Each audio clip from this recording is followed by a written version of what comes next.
और सबसे पहले तो डेफिनेटली जो ये नई पॉलिसी है उसके बारे में ही आपके फर्स्ट रिएक्शंस लेना चाहेंगे। ये हमारा जो सेक्टर है ये देश के इंफ्रा और देश के अर्थतंत्र के लिए कहा जाए एक तरीके से कि जो वेन्स होते हैं शरीर में वैसा काम करता है और बहुत मेजर सेक्टर है। और इसको और आगे बढ़ाने के लिए, इसको और बूस्ट देने के लिए सरकार की ओर से बहुत सारी योजनाएं आने वाले वक्त में है, नई पॉलिसी की भी जो है वो अनाउंसमेंट्स हो रही हैं। सो सबसे पहले तो प्राइमा फेसी आपका फर्स्ट रिएक्शन ले लेते हैं सर, ये जो पॉलिसी वगैरह है उसके लेकर क्या आपकी योजनाएं, कैसे आप यहाँ से आगे बढ़ना चाह रहे हैं और आपका क्या रिएक्शन रहेगा ये जो पॉलिसी अनाउंस की है गवर्नमेंट ने उसको लेकर सर। धन्यवाद मेरे को इस चैनल पे बुलाने के लिए। ये पॉलिसी जो अनाउंस हुई है सैटरडे को प्राइम मिनिस्टर मोदी द्वारा, ये एक बहुत ही अच्छा कदम है और बहुत ही महत्वपूर्ण कदम है।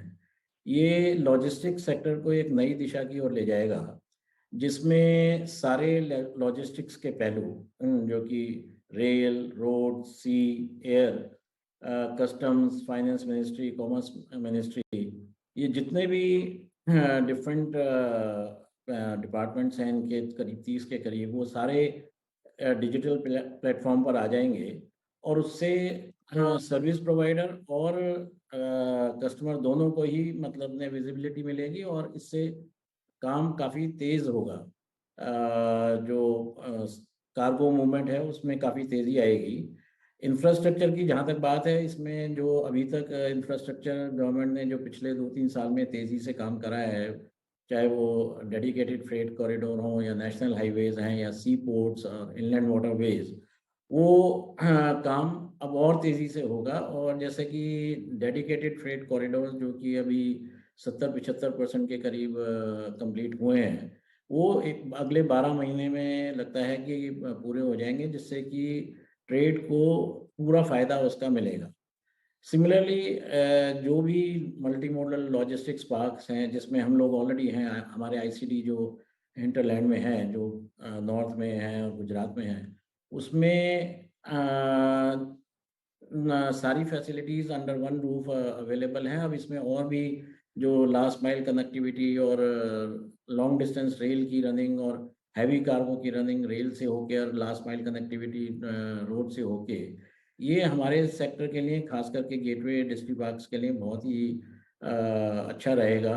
और जिस हिसाब से गवर्नमेंट अपना स्पेंडिंग कर रही है इंफ्रास्ट्रक्चर में इन प्रोजेक्ट्स को लाने के लिए, उसी तरह से प्राइवेट फर्म्स, प्राइवेट इन्वेस्टर्स भी इसमें इन्वेस्टमेंट्स तेज़ी से करेंगे। क्लियरेंस प्रोजेक्ट्स की बहुत फास्ट होगी और इसका लाभ डायरेक्टली कस्टमर्स को, एक्सपोर्ट्स को खास करके, और जो कॉस्ट जो हम अभी कहते हैं बहुत हाई है, वो वाकई में काफ़ी हाई है।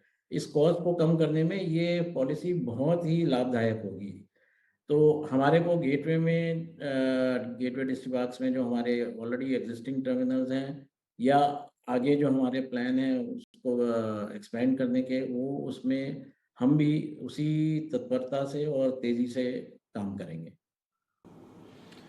अब ये सर, ये यूलिप जो सिस्टम की बात हो रही है इसको मैं थोड़ा सा समझना चाह रहा हूँ। सरकार सारा एक कॉमन प्लेटफॉर्म बनाने की कोशिश में है और ये एक सिस्टम जो है वो डेफिनेटली यूनिक है, क्योंकि हमने देखा हुआ है कि अभी फ़िलहाल ये जो पूरा सेक्टर है वो अपने हिसाब से अलग अलग फंक्शनिंग काम करता है।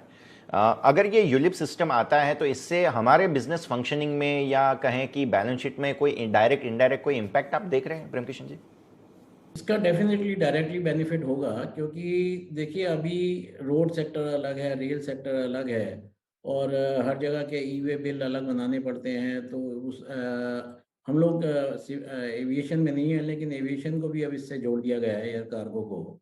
तो ये जो यूलिप स्कीम है, इसमें काफ़ी अलग अलग जैसे स्टेट्स की इन्वॉल्वमेंट भी इसमें होगी और काफ़ी डिपार्टमेंट, जैसे कि मैंने पहले बताया, ये एक साथ इकट्ठे होके एक सर्विसेज जो है कंज्यूमर को या कस्टमर को मतलब ने प्रोवाइड करेंगे, चाहे वो डोमेस्टिक हो, फोकस एक्सपोर्ट और इंपोर्ट लॉजिस्टिक्स पर भी है।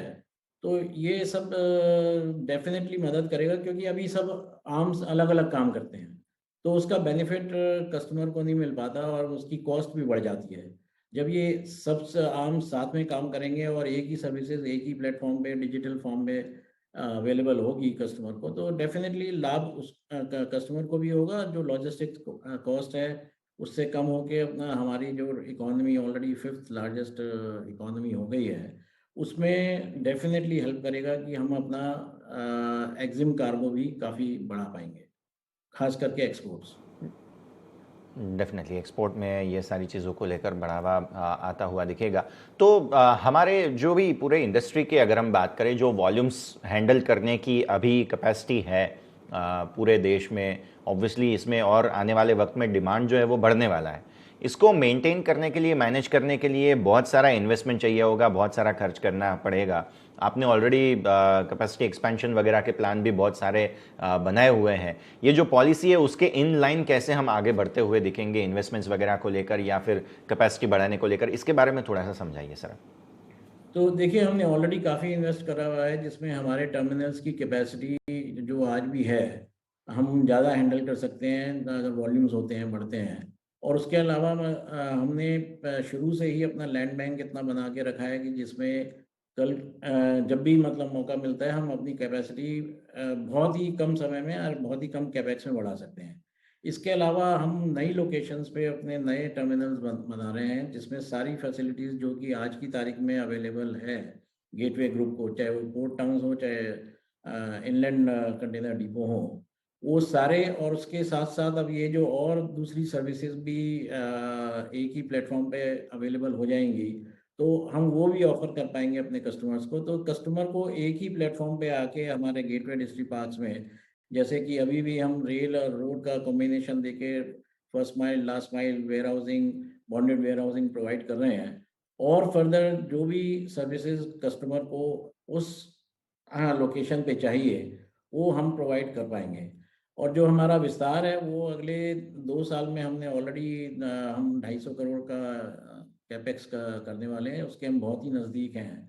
और ये पॉलिसी हमको हेल्प करेगी उसको जल्दी इम्प्लीमेंटेशन करने के लिए, और जल्दी ही वो सर्विसेज उन लोकेशंस पे अवेलेबल हो जाएगी। ठीक है सर। ये सारे जो हमारे कैपेसिटी एक्सपेंशन के प्लान वगैरह हैं, फंडिंग को लेकर आप थोड़ा सा सिचुएशन समझाइए सर।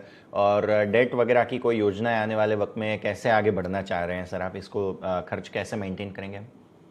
देखिए, कंपनी के पास काफ़ी कैश रिजर्व्स हैं, और जो ओके। नए नए 2 प्रोजेक्ट हम 250 करोड़ रुपए खर्च करने वाले हैं, उसमें 60% के करीब हम अपने पास से ही स्पेंड करेंगे, बाकी 40% का लोन लेंगे। क्योंकि डेट हमारा बहुत कम हो गया है। अगर आप 2 साल पहले देखें और आज देखें, तो हमारा डेट आधे से कम हो गया है।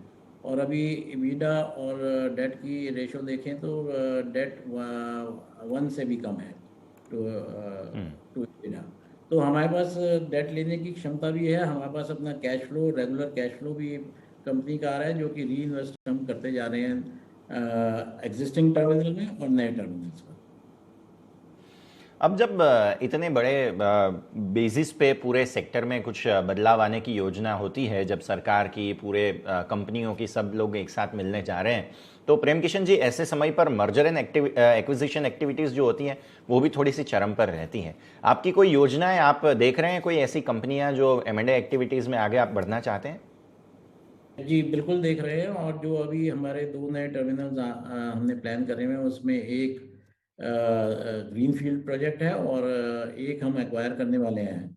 वो समय के अनुसार हम लोग अनाउंस भी करेंगे। और अगले 5 साल अगर देखे जाएँ, तो हम इन 2 के अलावा और 5 टर्मिनल अपने हम लेके आएँगे, और एक टर्मिनल लगभग 70-80 से 100 करोड़ के बीच में होता है। डेफिनेटली, तो ये सारी योजनाएं हैं जिनके ऊपर हम ध्यान रखेंगे। अब थोड़ा सा फाइनेंसिस पर बात कर लेते हैं। डेफिनेटली सर, थोड़ा सा मार्जिन पे असर आता हुआ दिखा है, एबिटा मार्जिन्स पर। तो कोई गाइडेंस यहाँ से आगे सिचुएशन कैसे टर्न अराउंड होगी, उसके बारे में कोई बातचीत सर आपकी ओर से? एबिटा मार्जिन कम नहीं हुए हैं, वो हमारी क्योंकि मर्जर हो गई तीनों कंपनी की 31 मार्च 2022 में। तो उसके बाद हमारा CFS जिसमें मार्जिन कम है और रेल जिसमें मार्जिन ज़्यादा है, वो मर्ज होके उसका एबिटा मार्जिन कम नज़र आ रहा है। तो आगे आने वाले टाइम में हम थोड़ी मतलब पारदर्शिता दिखाएंगे, जिसमें हम रेल और CFS का वॉल्यूम अलग अलग दिखाकर ताकि ऐसा ना लगे कि हमारे मार्जिन्स कम हो रहे हैं। इनफैक्ट मार्केट शेयर हमने गेन करा है और उसकी वजह से हमारे जो ओवरहेड कॉस्ट हैं, एक तो मर्जर से कॉस्ट कम हो गई और जो ओवरहेड कॉस्ट है वो पर यूनिट अपने स्प्रेड होके अगर वॉल्यूम बढ़ते हैं तो जो कि हम लगातार बढ़ाते जा रहे हैं और नई डेफिनेटली। कैपेसिटी आने से, नए टर्मिनल्स आने से वो और बढ़ जाएगा। तो हमारे ओवरहेड्स उस पे स्प्रेड होके कम होते जाएंगे और हमारे मार्जिन्स यहाँ से डेफिनेटली बढ़ेंगे।